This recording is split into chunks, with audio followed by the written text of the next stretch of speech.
کسی نے مجھے ایک تحریر بھیجی کل کہ چائنا میں دوسری شادی کا رواج کیوں نہیں ہے. کسی چائنیز سے پوچھا, اس نے کہا ہماری دوسری اور پہلی والی کی شکل بالکل ایک جیسی ہوتی ہے, ہمیں دوسری کرنے کا فائدہ. بولو بھائی ہے نہیں صحیح ہے بھائی, جب دوسری کی شکل بھی وہی ہوگی جو پہلی کی ہے تو کیا فائدہ ٹینشن لینے کا. ایسے ہی ہے نا, سارے ایک ہی جیسے.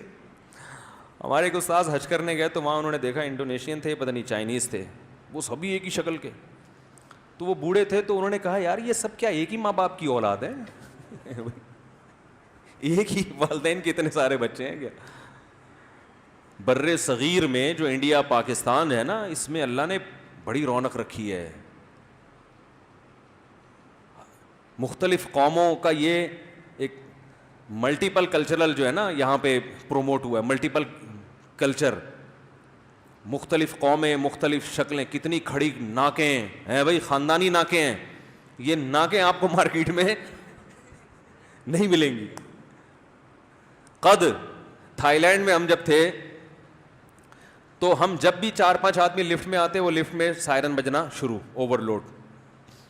ہم نے کہا لکھا ہوا ہے کہ اس میں 5 آدمی سوار ہو سکتے ہیں, ہم تو 4 ہیں.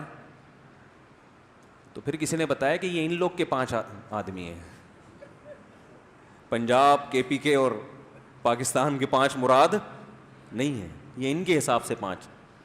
ہم نے کہا اچھی بات ہے یار, یہ تو پھر ہماری غلطی ہے. تو یہ بھی دمبے کھانے کا بولو بھائی نتیجہ ہے. گائے, دمبے, اونٹ یہ کھاؤ گے تو پھر اللہ تعالیٰ لفٹ میں جو ہے نا 2 آدمی کافی ہو جائیں گے.